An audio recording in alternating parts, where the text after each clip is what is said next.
sebelumnya nyun sewu. Bapak bisa nyetir mobil, Pak? Bisa, SIM A punya, SIM B punya, SIM C punya. Wah, lengkap. Yang nggak punya Yang SIM nggak apa? punya SIM salah B. Beberapa kali rantainya putus. Oh, dinamika bersepeda. Iya, Rantai sempat putus. rantainya putus. Tapi yang jelas rantai cinta saya dengan Bu Jokowi tidak putus. Cie, Bapak. Jika Anda ingat seseorang yang sangat ramah, dengan senyuman yang sangat sumringah, kemudian ke kampung-kampung belusukan yang semua dianggap rumah, tak pernah mengeluh walau terkadang lelah. Seperti melihat auman singa, ia tidak pernah membiarkan kemiskinan menganga. Bersalaman dan berfoto bersama rakyatnya, semua seperti keluarga. Membangun infrastruktur yang terukur untuk semua lapisan masyarakat dan segala umur, agar rakyatnya makmur. Karena Indonesia harus maju, tidak ada pilihan untuk mundur. Pemirsa, inilah wawancara eksklusif saya bersama Presiden Republik Indonesia, Bapak Insinyur Haji Joko Widodo. Bagaimana Bapak? Saya terlalu serius nggak Pak ini Pak tadi Pak? Pantas nggak maksudnya? Serius tadi, terlalu serius tadi. Padahal saya bermaksud tadi supaya cair aja Pak. Karena kalau dengan Bapak saya nggak serius nanti. Tapi begini Bapak, ini saya melihat ini Bapak ya menggunakan kostum sekarang, ini baju kebesaran Bapak lah saya anggap, baju putih. Kalau saya melihat makna dari baju putih itu menurut saya Pak ya, itu bukan hitam. Gimana Pak? Apakah Bapak setuju Pak? Ya, yang jelas benar putih itu bukan hitam, tapi untuk saya ya putih itu dilihat bersih, kemudian kalau beli ke toko juga lebih murah gitu. Bersih dan lebih murah, itu kuncinya Pak. Mengawali tugas rutin apa Pak? Ada mungkin hal yang harus Bapak lakukan sebelum mengawali pagi itu setelah tidur bersiap untuk bertugas. Kalau pagi subuh, Sholat subuh. Ada minuman-minuman tertentu Pak, saya dengar kan Bapak itu dekat sekali dengan jamu. Itu setiap hari Pak? Atau ada? iya setiap hari. Jamu temulawak sama jahe. Itu buat ginjal bagus Pak ya, hati. Bagus untuk ginjal, bagus untuk liver, untuk hati bagus. Pak ini begini, saya akan berbicara dengan berbasis data Pak. Karena di luar banyak orang yang asal bicara, asal nyinyir tanpa ada data. Saya punya data begini Pak, Indonesia ini punya keragaman hayati yang luar biasa. Diperkirakan sebanyak 300.000 jenis satwa liar. Itu ada di Indonesia. Itu sekitar 17,5% dari satwa yang ada di dunia. Ini padahal Bapak, luas Indonesia ini daratannya hanya 1,3% dari luas dunia. Tetapi lautan kita dihuni 45% lebih jenis ikan dari yang ada di dunia. Nah, berkaitan dengan hal tersebut, Bapak ini lebih suka soto ayam, soto daging, atau ikan bakar? Saya semua makanan khas asli Indonesia, seneng semuanya. Jadi tadi apa?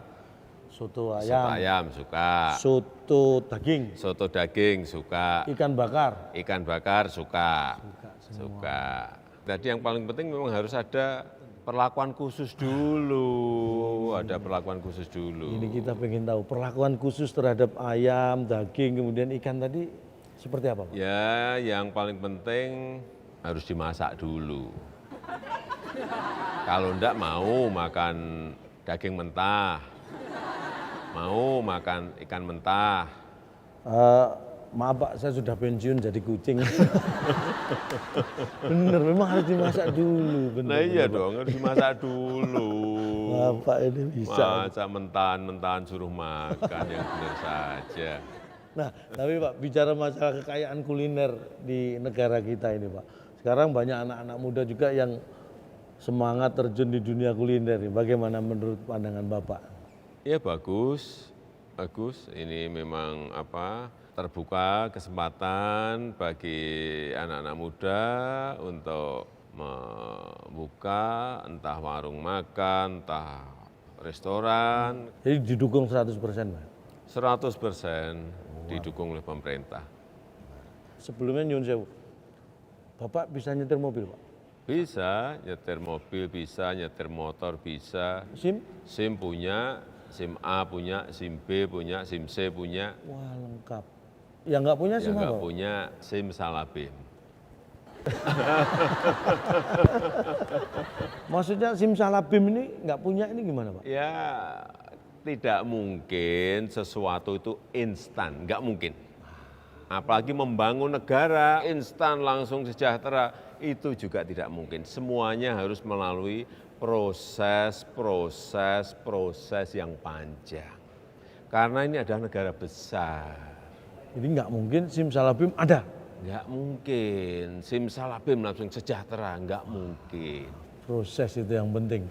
Apalagi SIM Salabim dari yang ada terus hilang gitu nggak mungkin. Nah, Pak, ya? apalagi simsalabim kemudian hilang lah, Wah, itu yang bahaya. bahaya. Berikutnya Pak, ini dalam pernyataan Bapak kan Indonesia menjadi tuan rumah Asian Games.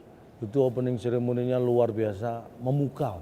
Bahkan kita mengakhiri di klasemen keempat. Ini hal yang membanggakan saya sebagai rakyat juga ini Pak. Nah pertanyaan saya terkait dengan Asian Games dan olahraga di Indonesia ini Pak. Pernah nggak Bapak dulu waktu kecil pernah dimarahin gara-gara main bola memecahkan kaca tetangga? Pernah nggak? Nggak pernah. Wah berarti Bapak ahli ini menggiring bola. Nggak pernah mecahin itu Pak? Ya? Enggak, karena biasanya kalau main bola saya itu jaga gawang. Kiper. Nangkepin bola, Menyelamatkan bola, menyelamatkan bukan bola, membuang-buang bola. bukan membuang bola, apalagi sampai memecahkan kaca tetangga orang, enggak. Ada filosofinya Pak itu, Pak. Menyelamatkan gawang supaya tidak bobol. Ya sama seperti mengelola negara ini sama, harus bisa mengelola ekonominya, harus bisa mengelola keamanannya, harus bisa mengelola politiknya sehingga tidak kebobolan. Ya, untungnya saya punya pengalaman masa kecil jadi kiper. Iya bener Pak.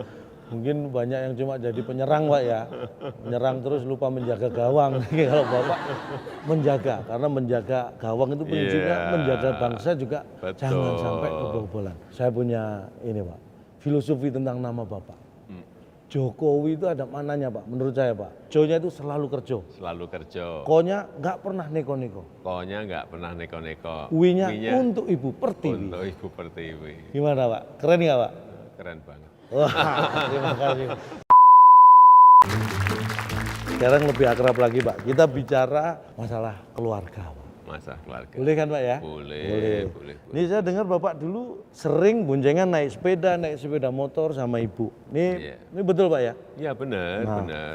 Rantainya dulu pernah putus atau enggak Pak? Ini rantai sepedanya Pak. Itu yang pertama. Jadi dulu awal-awal saya dengan Bu Jokowi itu saya ajak pertama kali janjian makan bakso. Nah, Bakso. naik sepeda. Naik sepeda. Kemudian setelah itu saya ulang lagi, saya ajak lagi sepedaan. Sepeda yang ondel itu maksudnya Pak Iya, ya? sepedaan itu. Nah, setelah yang kedua sepedaan itu, saya sudah yakin bahwa Bu Jokowi itu senang dengan saya, udah kena ini gitu. Tapi dalam sepedaan memang beberapa kali rantainya putus. Oh, dinamika bersepeda. Iya. Rantai sempat putus. Rantainya putus. Tapi yang jelas rantai cinta saya dengan Bu Jokowi tidak putus. Cie Bapak. Rantai sepeda boleh putus, tapi rantai cinta Tidak boleh. tidak boleh putus. Luar biasa. Wah, kalau saya jalan-jalan ke mall itu Pak, bukan pamer Pak ya. Istri itu selalu saya gandeng loh Pak. Kenapa? Pak, digandeng? karena kalau saya lepas dia belanja nggak karuan Pak. Pertimbangan ekonomis Pak.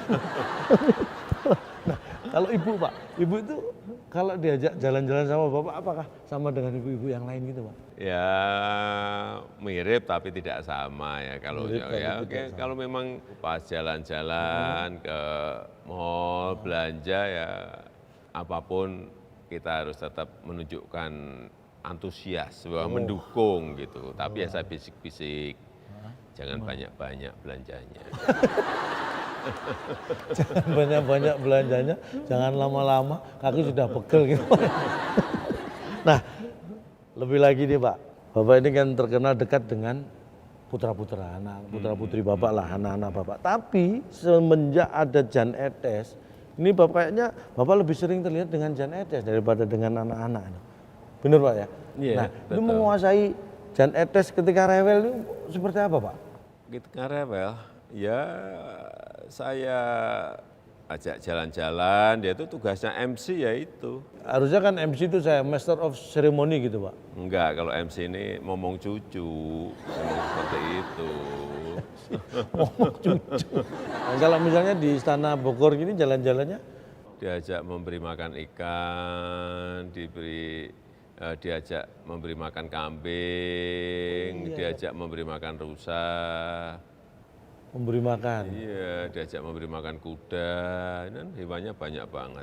Tapi kalau jangan deket-deket dengan saya Pak. Nanti saya takutnya kalau Jan Etes deket saya malah rewel Pak. Kenapa? Nanti malah rewel takut saya beri soal teka-teki sulit Pak. Nah Pak, cucu sudah 2 kan Bapak ya? Sudah 2, Jan Etes sama yang putri Sedah Mirah. Ya alhamdulillah sudah laki dan sudah perempuan. Nah ini Pak, tadi kan Ibu belum diartikan namanya Pak. Saya punya arti nama untuk Ibu Pak. Ibu Iriana. Ya, Iriana. Inginnya. inginnya. Itu Republik Indonesia. Ana. Aman dan sejahtera di mana-mana. Keren lagi Pak ya. Wah, keren banget. Terima kasih. Pokoknya kalau urusan nama serahkan saya Pak. Saya dulu anak saya kan saya kasih nama Jonathan. Artinya? Nah ini proses kelahirannya Pak. Dulu waktu mau melahirkan posisi di rumah istri saya Pak. Siang-siang Pak di Jakarta saya bawa pakai mobil ke rumah sakit gara-gara macet waktu itu Pak. Waduh anak saya lahir di jalan. Makanya Jonathan. Apa itu? Brojol karena kemacetan. Nah, Pak, tadi saya ingat Bapak menyebut makanan yang dipilih saat PDKT dengan Ibu itu bakso. Bakso ya, bakso. Padahal kan banyak makanan, Pak. Kenapa jatuh pilihan pada bakso itu? Bakso ini yang pertama ya pas untuk saya saat itu dan murah. Pas secara porsi dan secara harga berarti. Betul, pas dan murah. Ya coba kalau misalnya saya dengan Bu Jokowi, saya ajak makan nasi tumpeng, wah, ya, Bu Jokowi kekenyangan. Nanti PDKT malah dikira bersih desa ya Pak ya, selamatan. Yang pas itu ya bakso, dan bakso itu kearifan lokal. Bakso itu bulat. Ada maknanya. Tekad bulat kita berdua untuk membangun rumah tangga yang bahagia, menjadi satu terus. Wah, luar biasa. Mulai sekarang saya akan beri makan bakso, Pak. Supaya kita bisa bersatu, Pak. Dan berikutnya nih Bapak, saya melangkah ke topik pemerintahan. Wah, Bapak ini kan saya kenal dulu menjadi wali kota. Kemudian gubernur dan sekarang adalah Presiden Republik Indonesia. Itu pengalaman yang sangat luar biasa menurut saya Pak. Padahal kalau saya nih Pak, terus terang ini curhat Pak ya, saya pengen jadi RT aja 2 periode ini gagal terus. Artinya skop yang kecil aja saya nggak mampu, tapi Bapak bisa meningkat yang luar biasa. Apa ada kunci-kunci dan resep-resep khusus itu Pak? Pelajaran pertama yang paling penting itu adalah memimpin keluarga dulu. Ini penting banget. Ini pelajaran pertama, harus memimpin keluarga dulu. Dimulai dari keluarga? Iya, dimulai dari keluarga. Karena memimpin keluarga itu juga ada teorinya, ada leadership-nya, ada kepemimpinan di situ. Terutama komitmen untuk keluarga, kasih sayang untuk keluarga, membahagiakan keluarga. Ya sama kalau kita pas jadi wali kota, jadi gubernur, jadi presiden, ya bagaimana komitmen kita untuk memberikan kasih sayang, membahagiakan rakyat kita, membahagiakan masyarakat kita. Dan ketika melihat rakyat bahagia, apa yang Bapak rasakan? Ya sama, ya tentu saja sangat bahagia kita, sangat senang kita. Nah berikutnya Pak, ini mohon maaf. Di luar sana itu saya sering mendengar, infrastruktur itu tidak bisa dimakan. Ya memang betul, infrastruktur itu kita bangun bukan untuk dimakan. Iya dong, masa orang disuruh makan aspal, Makan semua. orang suruh makan semen, ya kan enggak seperti itu. Infrastruktur memang tidak untuk dimakan. Tidak untuk dimakan, tapi infrastruktur ini bisa mendekatkan makanan dengan masyarakat. Infrastruktur ini bisa membuka lapangan kerja. Infrastruktur bisa mempercepat mobilitas barang, mobilitas orang, sehingga semua menjadi lebih mudah, menjadi lebih murah. Kalau hanya kayak simsalabim ini murah, simsalabim ini menjadi terbuka lapangan pekerjaan, nggak ada itu. Ada caranya. Dengan infrastruktur yang baik, maka semuanya akan menjadi mudah dan murah, begitu Pak ya? Betul. Goalnya ke sana. Mohon izin sebentar Pak ya. Mikir. Nah berikutnya Bapak, ini kan Bapak gencar membangun infrastruktur. Tetapi ada sebagian masyarakat kita juga yang punya pemikiran, kenapa uang sebanyak itu untuk membangun infrastruktur, kenapa nggak dibagi langsung aja buat mereka. Nah ada yang berpikir begitu Pak, gimana nih kalau menurut Bapak? Ini sama ya, kayak kita berumah tangga ya. Iya. Habis nikah berumah tangga dan kita ingin memiliki rumah. Rumah. Ya. Ini ada alternatif. Kalau pengen rumah sekarang, berarti kita harus beli tetapi dengan cara mencicil atau kredit. Betul. Tapi kalau kita pengen rumah 20 tahun yang akan datang, ya kita nabung dari sekarang. Baru beli rumah 20 tahun lagi. Pilihan-pilihannya seperti itu. Kemudian kalau yang namanya infrastruktur, saya berikan contoh misalnya Gelora Bung Karno yang sangat megah, yang membutuhkan biaya gede sekali yang dibangun tahun 60-an. Itu adalah keputusan politik, tetapi saat itu mungkin sangat mahal sekali, tetapi tetap dibangun. Kita lihat sampai sekarang kita masih menikmati. Artinya apa? Meskipun mahal, tapi manfaatnya sampai ke anak, sampai ke cucu, sampai ke cicit nantinya. Pikir jangka panjang. Iya, jadi jangan berpikir itu instan, hanya sekarang, mintanya instan sekarang. Berpikir sekarang, berpikir juga jangka menengah, tapi berpikir juga jangka panjang. Itulah yang namanya visioner. Bapak punya yang namanya Kartu Indonesia Sehat, KIS. Nah saya juga punya Pak. Kalau Calontong punya KIS, sama-sama KIS tapi S-nya 2 Pak, saya KISS, Kartu Indonesia Senyum-Senyum. Kartu Indonesia Senyum-Senyum ya. Ya. Ada menurut saya hubungannya, ada hubungannya. Apa Pak kira-kira? Ya, sama-sama menjadikan kita sehat. Kalau KIS ya, ini KIS ini kalau ada masyarakat yang sakit bisa ke puskesmas, bisa ke rumah sakit, sehingga menjadi sembuh dan sehat kembali. Lagi. Kalau KIS-nya saya? Sama, itu kan juga orang tertawa, orang tersenyum kan juga menyehatkan, sama-sama menyehatkan.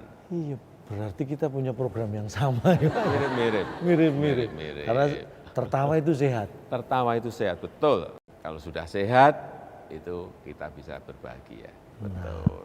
Kemarin melihat di Instagram Bapak itu bertemu bersama ibu-ibu Mekar. Itu kayaknya seru, akrab banget, bahagia banget itu Pak. Itu ibu-ibu Mekarnya apa hubungannya? Ada hubungannya dengan ibu-ibu yang hobinya nyiram bunga gitu atau apa gitu? Enggak. Enggak ada ya? Program Mekar ini sudah dimulai 2015. Mekar itu adalah membina ekonomi keluarga sejahtera. Dan sekarang, sampai sekarang anggotanya, nasabahnya sudah 4.100.000.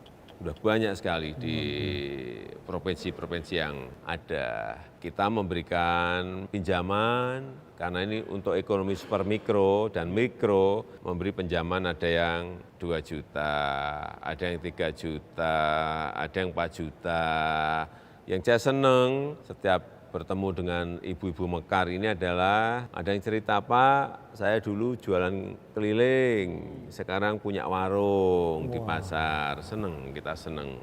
Ya. Ada juga, Pak, saya dulu jualan di warung, jualan pempek. Setelah mendapatkan Mekar, program Mekar, kita sekarang sudah punya 2 warung. Bukan jualan pempek saja, tapi jualan gorengan dan nasi uduk. Nah, ini memang ekonomi super mikro, ekonomi mikro. Inilah saya kira program-program untuk ekonomi rakyat yang real dan betul-betul kita kerjakan. Selama 4 tahun kita memang tidak mengangkat program Mekar ini, karena memang kita evaluasi, kita koreksi ya, baru 2019 ini mulai kita angkat bahwa program Mekar ini sangat bermanfaat untuk rakyat kita. Wah, luar biasa karena prinsip Mekar namanya, jadi usahanya juga berkembang. Iya, dan itu dibangun per kelompok, gandeng renteng. Jadi nyicilnya setiap minggu, kemudian ada pertemuan, kemudian mengevaluasi apa yang harus diperbaiki dan dikerjakan, sehingga ini menjadi sebuah kelompok-kelompok ekonomi kecil yang sangat bagus, saling berinteraksi, saling tukar pengalaman, tetapi yang paling penting mereka disiplin dalam mengangsur. Disiplin Penting, mengangsur, ya. karena mereka memang motonya adalah jujur, disiplin, kerja keras. Oh, Ini adalah perempuan-perempuan pekerja keras, perempuan-perempuan yang pantang menyerah. Dan saya melihat di lapangan begitu sangat membanggakan sekali. ibu-ibu Mekar. Apa mungkin nanti dikembangkan, ada nggak program rencana nih, bapak-bapak Mekar gitu Pak? Kalau ada saya tertarik ini Pak. Kan saya nggak bisa ikut ibu-ibu Pak, masa saya jadi ibu-ibu Mekar? Memang untuk ibu-ibu ini yang pengalaman kita 4 tahun, ibu-ibu ini memang lebih disiplin dalam mengangsur. Sehingga laporan akhir tahun 2018 kemarin, non-performing loan, jadi pinjaman yang tidak balik itu dapat dikatakan tidak ada, hanya 0,1%. Padahal yang normal itu 2,5 atau 3%, ini hanya 0,1%. Artinya mereka betul-betul disiplin mengangsur, Tertib Pak ya. tertib mengangsur, ini yang kita senang. Saya ingin tahu, kalau cita-cita Bapak itu apa? Bangsa ini, bangsa kita ya, juga memiliki mimpi, mimpi besar, memiliki cita-cita besar. Sesuai dengan konstitusi kita, yaitu mewujudkan masyarakat adil dan makmur. Ya itulah yang juga saya impi-impikan, membangun negara ini, membangun infrastruktur yang merata di seluruh tanah air, dari Sabang sampai Merauke, dari Miangas sampai Pulau Rote. Terima kasih sudah memberi kesempatan waktu buat saya untuk mengobrol dengan Bapak. Terima kasih. Ini hal yang luar biasa dan mudah-mudahan ini memberikan semangat baru bagi kita, dan yang jelas saya sebagai pribadi masyarakat Indonesia dan masyarakat Indonesia lain, kita punya cita-cita yang sama, menjadikan bangsa ini menjadi lebih besar. Untuk itu kita bantu Presiden kita mencapai cita-citanya. Terima kasih. Wassalamualaikum warahmatullahi wabarakatuh. Oke.